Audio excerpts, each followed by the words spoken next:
If you're making decent money, but still lying awake at night wondering, what if the car dies? What if I lose my job? What if something happens to the kids? You're not alone.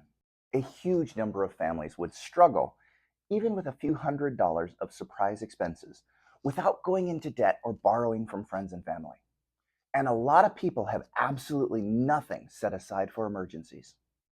It's not a character flaw, it's a system problem. But today, you and I are going to fix your side of the system. Now imagine this instead. The car still breaks down, the medical bill still shows up, and the water heater still quits at the worst possible time. But this time, it's annoying, not life-ruining. You transfer the money, handle the problem, and move on with your life. That's what an emergency fund does. It's not about getting rich. It's about turning a crisis into a solvable inconvenience. Money by itself isn't good or bad. It's just a tool. An emergency fund is using that tool to protect your family and to provide peace of mind so you're not at the mercy of every little storm. In this video, here's what we're going to do. Build your starter fund so you can stop leaning on credit cards for every surprise. Use simple tactics to grow it faster without living like a monk forever. And map out your personal sleep well at night number using a 1-3-6 month framework.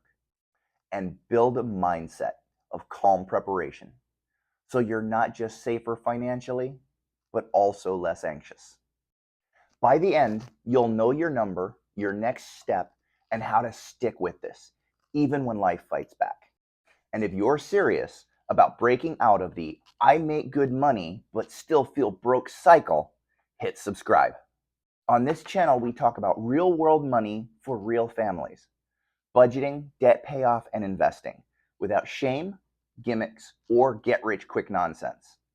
So if that's what you need in your life, subscribe now so you don't miss the next step of your plan. All right, let's start with phase 1, building your foundation. The first step is getting really clear on what we're actually protecting ourselves from. If everything is an emergency, then nothing is.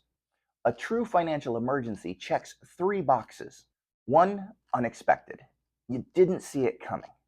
2, necessary. You can't just ignore it. And 3, urgent. You need to deal with it now or very soon. So your transmission dies, your child needs urgent medical care, or your fridge completely fails. That's an emergency. Christmas, birthdays, vacations, Amazon deals, concert tickets, or upgrading a phone that still works, those are not emergencies.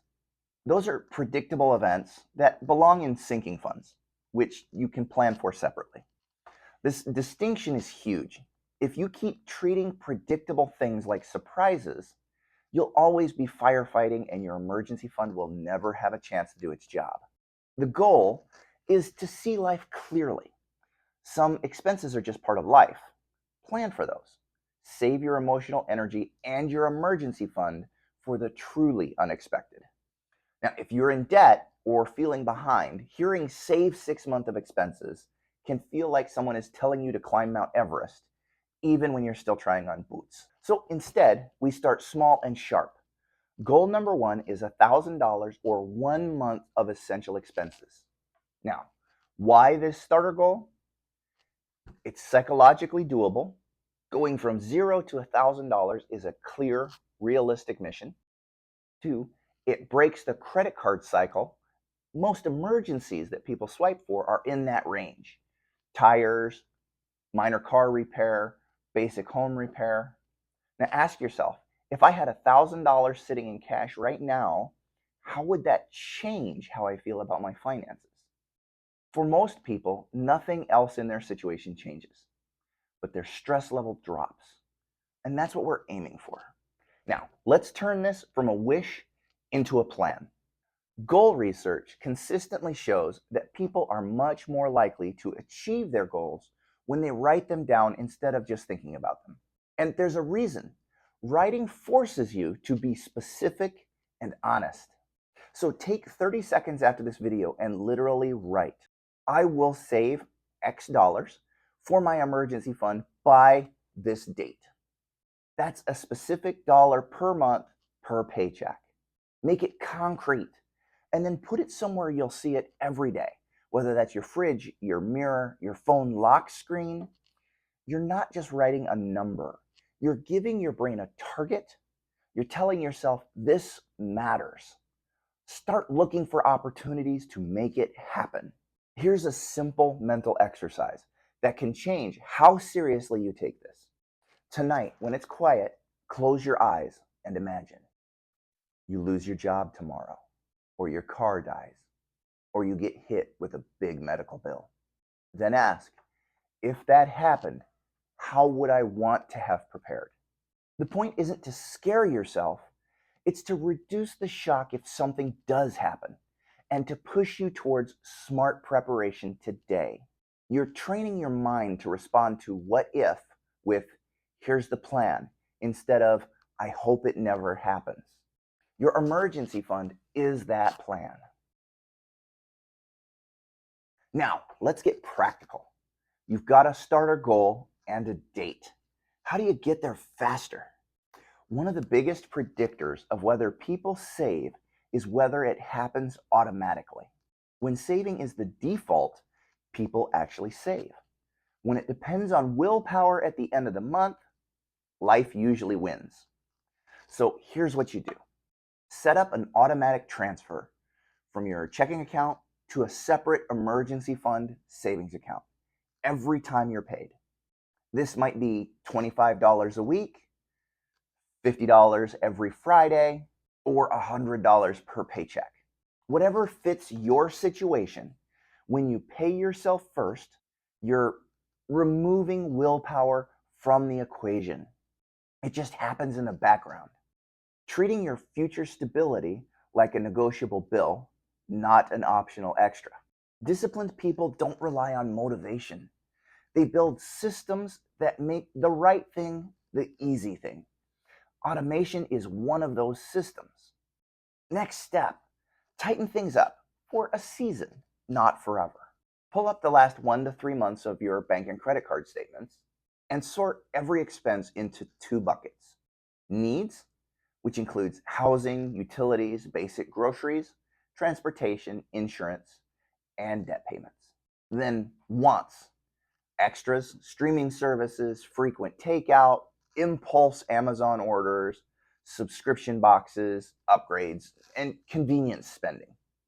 Then, for the next 60 to 90 days, challenge yourself. Pause or cancel a couple of subscriptions. Do a no-spend challenge on eating out for 30 days. Delay a few nice-to-have purchases and move that money straight into your emergency fund. This isn't about punishing yourself. It's about trading short-term comfort for long-term calm. You're also proving something important to yourself. I can live with a little less for a while, and I'm still okay. That mindset makes it a lot harder to knock you over when life gets rough. Now, you can only cut so much. There is a hard floor under your expenses, but there's no hard ceiling above your income. So ask yourself, for the next 3 to 6 months, how can I purposely increase my income? Some ideas to do this. Pick up a side gig, rideshare, delivery, freelance, tutoring, or weekend shifts. Take available overtime at work if it makes sense. Look at your performance at your job and build a case for a raise or a promotion. Even an extra $200 to $400 a month directed straight into your emergency fund can shave months off of your timeline. This is about taking ownership of the levers that you can pull.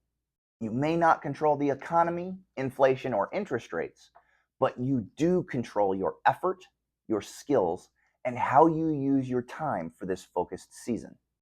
2 more accelerators that most people overlook. First, declutter for dollars. Look around your home. Old electronics, extra tools, kids' gear that they've outgrown, unused furniture, hobby stuff collecting dust. That's just money sitting on the shelves.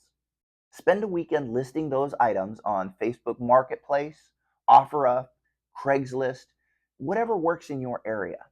Every sale, straight into the emergency fund. Second, capture windfalls by rule. Whether it's your tax refund, bonus, profit sharing, birthday money, or a small inheritance. Most of the time, that money just disappears into random spending. So set a rule right now. Until my emergency fund is fully funded, at least 80 to 100% of any windfall goes directly into it.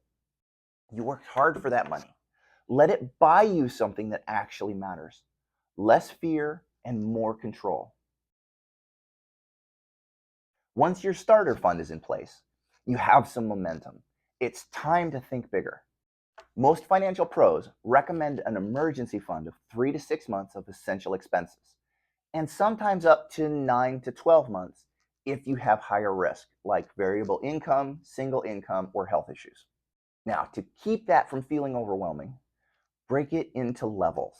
1 month, you've got basic breathing room. 3 months, you can handle a short job loss or medical leave. 6 months, strong stability. You can weather bigger storms and make career moves without instant panic. And 9 to 12 months, for higher risk situations such as self-employment, single parent, unstable industry, and health concerns. Think of each level like beating a stage in a video game. You're not failing if you're only at level 1 or 2, you're still progressing. And now we make it personal. Step 1, calculate your bare bones monthly essentials. Housing, utilities, basic groceries, transportation, insurance, minimum debt payments. Step 2, multiply that number by 1, 3, 6, 9, and maybe 12. Look at each total and really ask, at what point would I honestly sleep well at night? That amount is your SWAN number, your sleep well at night number. A single parent with variable income might not feel right until 9 to 12 months. This goal isn't to impress anybody. The goal is to choose the number that matches your real life and actually lets you relax when you think about money. So where should this money live? You want 1, safety, insured by the bank or credit union. 2, liquidity, that you can get into it quickly in a real emergency. 3, separation. It's not mixed with your daily spending money. That's why a high yield savings account, usually an online savings account, is often the sweet spot to keep your money. It's separate from your checking account, so you're less tempted to dip into it. It's still easy to access within a day or two if something serious happens. It typically pays a better interest rate than a traditional brick and mortar savings account. And this is not your investment account. This is not where you chase returns. This is where you buy stability and flexibility. Now let's clear this up. When a real emergency hits, unexpected, necessary, and urgent, you're supposed to use your emergency fund. You did not build this thing just to stare at a number in an app and feel good. You built it so that when life happens, you can respond calmly instead of scrambling. So, if the car dies and you need it for work, use it. If your child needs urgent medical care, use it. If you lose your job and need to keep the lights on while you job hunt, use it. You're not failing by spending it. You're succeeding because you planned ahead and you're using the money exactly for what it was meant for. After the emergency, once you're back on your feet, your priority shifts to rebuilding the shield. That might mean temporarily pausing extra debt payments or extra investing until the fund is back at your target, turning up your automatic transfers again, or going into another short lean season or picking up a bit of extra income. Think of your emergency fund like armor. If it took a hit in battle, you don't just walk into the next battle with that same crack. You repair it first. Over time, this becomes a rhythm. Build, use when life hits, rebuild, repeat. That rhythm is normal.